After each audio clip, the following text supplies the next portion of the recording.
Hello students, welcome to my channel maths with Pooja. आज के lecture में बेटा मैं छठी कक्षा के विद्यार्थियों की गणित विषय की जो अर्धवार्षिक परीक्षा हुई है उसका सॉल्यूशन करवाने जा रही हूँ। अगर आप में से कुछ स्टूडेंट्स ने मेरे चैनल को अभी तक सब्सक्राइब नहीं किया है तो वीडियो को शुरू करने से पहले आप चैनल को सब्सक्राइब कर लें, और अगर वीडियो पसंद आए तो देखने के बाद अपने ज़्यादा से ज़्यादा फ्रेंड्स को शेयर ज़रूर करें। तो चलिए हम चलते हैं सॉल्यूशन की तरफ। 90 मिनट का आपका पेपर था, 40 नंबर का था, 15 प्रश्न हमारे एक एक नंबर के थे। पहले उन्हें देखते हैं। बहुत ही आसान पेपर है। पहला प्रश्न है, 0 और 1 के बीच में कितनी भिन्न हैं। तो बेटा 0 और 1 के बीच में अनंत भिन्न होती हैं, जितना मन करे उतनी भिन्न आप बना सकते हो। How many fractions lying between 0 and 1, तो इनफाइनाइट आ जाएगा। ठीक है, आगे बढ़ते हैं दूसरे प्रश्न पर। 30 और 40 के बीच कितनी पूर्ण संख्याएं हैं। पूर्ण संख्याएं कौन सी होती हैं जो हम गिनते हैं पॉजिटिव, सारी 1 2 3 4 जीरो को मिला के। तो 30 और 40 के बीच कहाँ से शुरू करोगे भाई। 31 32 33 34 35 36 37 38 39, तो कितनी हो जाएंगी, 9 हो जाएंगी।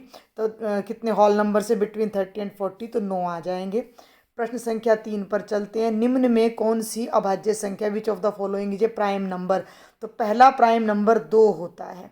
ठीक है, तो एक तो ना भाज्य होता है ना अभाज्य। 4 2 से भाग होता है तो ये भी नहीं है। 9 3 से भाग होता है तो ये भी नहीं है। तो सही उत्तर है ऑप्शन नंबर ए। चौथा प्रश्न है, दो बिंदुओं से होकर कितनी रेखा खींची जा सकती है। तो ये दो बिंदु देखो, पहले यहाँ डायग्राम बनाओ। दो बिंदुओं से केवल और केवल एक ही रेखा खींची जा सकती है। तो सही उत्तर आ जाएगा ऑप्शन नंबर सी। प्रश्न संख्या 5, सबसे कम भुजाओं वाला बहुभुज कौन सा है। विच पॉलीगन हैज लीस्ट साइड्स। तो सबसे छोटा बहुभुज होता है त्रिभुज हमारा। सबसे कम भुजाएं त्रिभुज की होती हैं, क्योंकि दो भुजाओं से तो कोई आकृति बनती नहीं है, वो खुली बनेगी। तो सबसे कम भुजाओं वाला बहुभुज होगा त्रिभुज। प्रश्न संख्या 6, रिजु कोण का माप कितना होता है। तो रिजु कोण 180 डिग्री का। देखो इंग्लिश में तो साफ ही पता लग जाता है। Value of a straight angle. Straight कब बनता है, जब ये लाइन है और ये ऐसे मुड़कर वापस अपनी उसी पोजीशन पर चली जाए तो पूरी लाइन स्ट्रेट हो जाती है। तो 180 डिग्री के एंगल को स्ट्रेट एंगल या रिजु कोण कहते हैं। इनमें से कौन सा पूर्णांक सबसे बड़ा है। संख्या रेखा आप खींच लो। नेगेटिव में जैसे जैसे आप जाओगे, आपको एक बात समझनी है कि जैसे जैसे हम बाएं से दाएं उल्टे हाथ की तरफ चलते हैं तो संख्याएं घटती चली जाती हैं। ठीक है, तो 0 से घटकर हम 1 पर आ रहे हैं। तो सबसे बड़ी संख्या 1 है। जब हम 1 से पीछे 2 पर जाएंगे, जैसे ही हम पीछे की तरफ जाएंगे तो 1 से छोटा -2, -1 से छोटा -2, उससे छोटा -3, ये छोटे होते चले जाएंगे। तो सबसे बड़ी पूर्ण संख्या, सबसे बड़ा पूर्णांक जो है, पूर्णांक हमारा माइनस का 1 हो जाएगा। तो सही उत्तर ये आएगा। आगे बढ़ते हैं प्रश्न संख्या 8 पर। -52 में 52 जोड़ने पर इफ़ वी ऐड 52 इन -52, ये -52 है, इसमें 52 जोड़ोगे तो एक पॉजिटिव एक नेगेटिव कट कर कितना आ जाएगा, 0। तो सही उत्तर है ऑप्शन सी। 9वें पर चलो। 8 घंटे एक दिन की कौन सी भिन्न है। देखो एक तरफ है 8 घंटे 8 आवर्स, एक तरफ है एक दिन 1 डे। तो दोनों की इकाई बराबर होनी चाहिए। तो दिन के घंटे बना लो। एक दिन में कितने घंटे होते हैं भाई, हम सबको पता है 24। अब 8 घंटे और 24 घंटे का अनुपात निकालना है। इसका मतलब 8 को हमें 24 से भाग करना है। 8 एकम 8, 8 तिया 24, तो ये 1/3 या 1:3 आ जाएगा। तो सही उत्तर है ऑप्शन नंबर बी। प्रश्न संख्या 10 पर चलते हैं। बहुत ही आसान है। 7/100 को दशमलव के रूप में लिखो। जब भी हम किसी संख्या को 10 से 100 से 1000 से भाग करते हैं तो उस संख्या के पीछे की तरफ से गिनते हुए 2 अंक छोड़कर दशमलव लगता है। तो 7 अकेला है तो इसके पीछे, इसके आगे एक 0 और लगाकर यहाँ दशमलव लगा देंगे और एक 0 आगे लगा देंगे, 0.07, यानी पहला ऑप्शन सही हो जाएगा।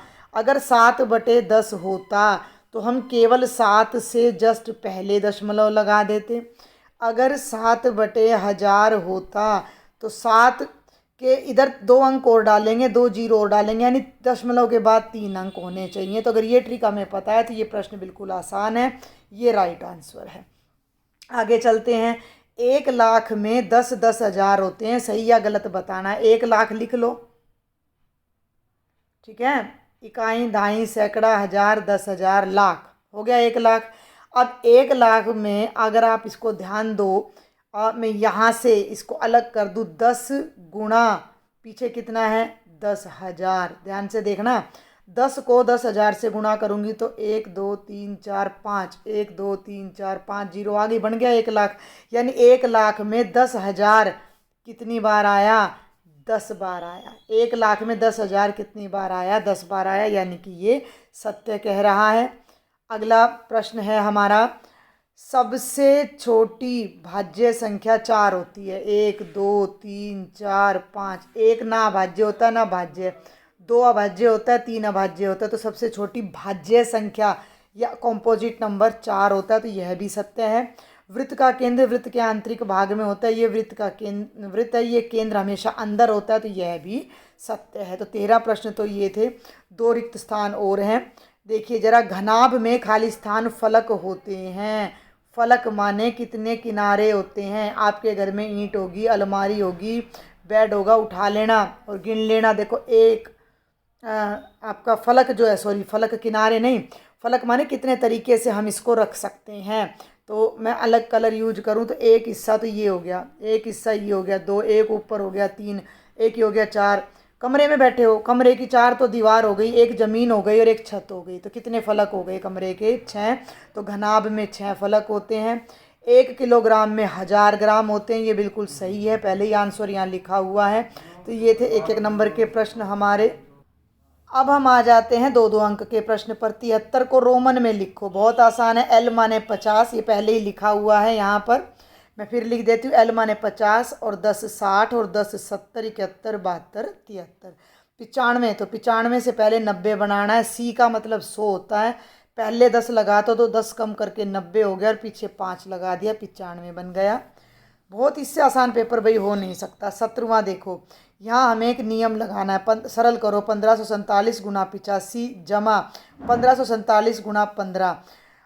इसको डिस्ट्रीब्यूटिव प्रॉपर्टी बोलते हैं इंग्लिश में, हिंदी में शायद बंटन बोलते हैं इसको। तो दोनों में से 1547 को कॉमन ले लेंगे, तो पहले हिस्से में से 1547 तो बाहर आ गया, 85 बचेगा। बीच में यहाँ जब मैंने डॉट लगाया, ये जमा का चिन्ह है, फिर 1547 बाहर आ गया तो 15 बचेगा। 85 और 15 का जोड़ होता है 100। 1547 बाहर, ब्रैकेट में 100। 100 से गुणा करना बहुत ही आसान है। 1547 एकम 1547 और पीछे 2 लगा दो, 1,54,700, ये हमारा उत्तर आ जाएगा। आप वीडियो पॉज करके अपनी नोटबुक में नोट कर सकते हो। 18वां 2 नंबर का, 2 भाग दे रखे। चतुर्भुज के कितने विकर्ण होते हैं। ये चतुर्भुज है, 1 विकर्ण 2 विकर्ण, तो चतुर्भुज के 2 विकर्ण होते हैं। वृत्त का व्यास त्रिज्या का कितने गुना होता है, इसका भी दुगना ही आएगा। ये त्रिज्या है और जब हम यहाँ से यहाँ तक रेखा खींचते हैं तो ये व्यास है, तो ये सेंटर है। तो व्यास त्रिज्या का कितना होता है, दुगना होता है। आप इसको भाषा में भी लिख सकते हो, हिंदी में 2 गुना। हो गए 18 प्रश्न। 19वां आ जाइए। एक घड़ी की मिनट की सुई कहाँ तक जाएगी यदि वह 12 से प्रारंभ करे और घड़ी की दिशा में 1/4 घूर्णन करे। ये घड़ी है, यहाँ 12 लिख देते हैं, यहाँ 3 लिख देते हैं, यहाँ 6 लिख देते हैं, यहाँ 9। और ये घड़ी की मिनट की सुई, ध्यान दे लेना, मिनट की सुई बड़ी होती है, अलग रंग से बनाती हूँ मैं मिनट की सुई को, ग्रीन कलर से। ये बन गई आपकी मिनट की सुई। अब घड़ी की दिशा में यानी ऐसे घूमेगी इस तरफ, और घड़ी का 1/4 घूमे। अब ये ध्यान रखना, ये घड़ी है, इसके ये कर दिए मैंने 4 हिस्से, तो एक हिस्सा तो यही हुआ ना। 1/4 का मतलब यहाँ से यहाँ तक घूमेगी, यानी 12 से 3 तक घूमेगी। लेकिन अब आप इस सवाल को कैसे करोगे, तो आप लिखोगे कि जो मिनट की सुई है, पूरा घूर्णन का मतलब कितने बार वो चक्कर लगा रही है, 12 बार। ठीक है ना भाई, 1 पे आई, फिर 2 पे आई, फिर 3 पे आई, फिर 4 पे आई, फिर 5 पे आई, तो पूरे घूर्णन का 1/4, पूरे घूर्णन का 1/4, पूरे घूर्णन का मतलब 1 घंटा। ठीक है, 1 घंटे का मतलब गुणा में 1/4, और 1 घंटे का मतलब हमारा आ जाता है कितना भाई, 60 मिनट। 1 घंटे का मतलब आ जाता है 60 मिनट। तो ये हो जाएगा 60 गुणा 1/4। 60 को 4 से गुणा करो तो ये कितना आ जाएगा 15 मिनट, यानी कि 15 मिनट घूमेगी तो 15 मिनट घूम के 12 से वो सुई कहाँ आ जाएगी, 3 पर आ जाएगी। तो ये इतना हल आपको करना है। चलें आगे। एक ऐसी वस्तु, बहुत ही आसान है, वैसे तो एक अंक में भी लिख सकते हैं। एक ऐसी वस्तु का नाम लिखो जिस, वैसे आप एक बात बता दूं मैं, घड़ी वाला 19वें के, इसने 3 भाग किए हैं और तीनों एक एक अंक के हैं। तो यहाँ थोड़ा सा सॉल्यूशन आपने करना है कि 1 घंटे का 1/4 यानी कि 60 मिनट गुणा 1/4 जो कि हो गया 15 मिनट। तो 12 पे सुई है तो 15 मिनट के बाद सुई कितने पर आ जाएगी, 3 पर आ जाएगी। तो इतना तो लिखना है आपने, बेशक एक अंक का है। एक ऐसी वस्तु का नाम लिखो जिसका आकार गोले से मिलता है। फुटबॉल भाई, कंचा, आप कंचा खेलते हो, फुटबॉल है, कंचा है, अपनी पृथ्वी है, ठीक है, बहुत सारी हैं। समबाहु त्रिभुज की कितनी भुजाएं समान होती है? How many sides of equilateral triangle. अरे हिंदी में तो बहुत ही आसान, समबाहु सारी भुजाएं समान। कितनी भुजाएं समान होती हैं? 3 भुजाएं समान होती हैं, तीनों की तीनों। हो गया सिंपल। 20वें पे आ जाओ। मान ज्ञात कीजिए 50 घटा 40 घटा 40 जमा घटा 2। तो देखिए जरा, 50 ये ऐसे है, मैं एक बार फिर लिख दूं, घटा 40 जमा ब्रैकेट में घटा का 2। पहले यहाँ ध्यान दो, घटा जमा, तो ये घटा और ये घटा मिलकर हो गई जमा 40, और ये जमा और ये घटा मिलकर हो गई घटा 2। 50 में 40 जोड़ोगे 90 घटा 2, 90 में से 2 घटाओगे 88, यानी 88 आपका आंसर आ जाएगा। दूसरा भाग, 2 और -2 के बीच में कितने पूर्णांक हैं? संख्या रेखा बना लो, 1 2 3 -1 -2 -3, ये हो गया -2 और ये हो गया 2। बीच में कितने पूर्णांक हैं? तो बीच में पूर्णांक 1 2 और 3 पूर्णांक हैं। तो यहाँ पर आप पूर्णांक लिख दो या पूर्ण अंक लिख दो, ठीक है। आगे चलते हैं। प्रश्न संख्या 21 पर। राजू एक पुस्तक 85 रुपये 65 पैसे में खरीदता है। उसने दुकानदार को 100 रुपये दिए। दुकानदार उसे कितने रुपए वापस करेगा? तो पहले तो आप लिख दो दुकानदार को दिए, दुकानदार को दिए, कितने दिए भाई? 100 रुपये, ठीक है। पुस्तक खरीदी, पुस्तक खरीदी, कितने की खरीदी? 85 रुपये 65 पैसे की। तो कितने रुपए उसे दुकानदार वापस करेगा? तो जितने रुपए वापस मिले या वापस किए, ठीक है। करना क्या है? 100 में से 85 रुपये 65 पैसे घटा देने हैं। मैंने रुपये का चिन्ह पीछे से हटा दिया है। और अब हम यहाँ पर दशमलव लगाकर, ठीक है, 2 जीरो लगा देते हैं और इसको घटा देते हैं। तो 10 में से 5 गए 5, 9 में से 6 गए 3, यहाँ 9 में से 5 गए 4 और 9 में से 8 गए 1। 14 रुपये 35 पैसे दुकानदार उस राजू को वापस करेगा। ठीक हो गया। 3 नंबर का प्रश्न है तो तरीके से करना है, केवल घटा करने से पूरे अंक नहीं मिलेंगे। आगे बढ़ती हूँ मैं प्रश्न संख्या 22 पर। 3 अंकों की सबसे बड़ी संख्या ज्ञात करो जो 8 से 10 से और 12 से विभाज्य हो। Find the greatest 3 digit number which is divisible by 8, 10 and 12। जब भी ऐसा कोई प्रश्न आता है तो सबसे पहले आपने दी गई संख्याओं का लघुत्तम समापवर्तक निकालना है, ठीक है, क्योंकि लघुत्तम समापवर्तक हमेशा दी गई संख्याओं से बड़ा होता है। वो सभी संख्याएं उसको भाग करती हैं। तो 2 चौके 8, 2 पंजे 10, 2 छिक्के 12। फिर 2 पे चलाओ, 2 दूनी 4, 5 नहीं जा रहा तो ऐसे का ऐसा लिखना है, 2 तिया 6। फिर 2 पर लेकर जाओ, 2 एकम 2, 5 ऐसे का ऐसा, 3 ऐसे का ऐसा। अब 2 से भाग खत्म हो गई है तो 3 पर ले जाओ, 1 नहीं जाएगा, 5 नहीं जाएगा, 3 एकम 3। और फिर 5 को ले जाओ, 1 नहीं जाएगा, 5 एकम 5, 1। जब अंत में 1 आ जाए तो वहीं छोड़कर इन सभी का गुणनफल करोगे तो वो हमारा LCM यानी लघुत्तम समापवर्तक आ जाएगा। किस किस का? 8, 10 और 12 का। 2 गुणा 2 गुणा 2 गुणा 3 गुणा 5, ठीक है। तो 2 दूनी 4, दूनी 8, तिया 24, पंजे 120। अब एक बात ध्यान से सुन लो, 120 वो संख्या है जो इन तीनों का लघुत्तम है। 120 8 से भी पूरा पूरा भाग हो रहा है, 10 से भी पूरा पूरा भाग हो रहा है, 12 से भी। तो 120 हो गई 3 अंकों की संख्या जो 8 से भी भाग हो रही है, 10 से भी, 12 से भी। लेकिन ये कह रहा है कि हमें भाई 3 अंकों की सबसे बड़ी संख्या चाहिए। तो वो सबसे बड़ी संख्या आपको 120 के पहाड़े में ही मिल जाएगी। तो 12, 120 का पहाड़ा पढ़ने की ज़रूरत नहीं है, 12 का याद होना चाहिए आपको। तो 12 के पहाड़े में जो 2 अंकों की सबसे बड़ी संख्या है वो पकड़ लो।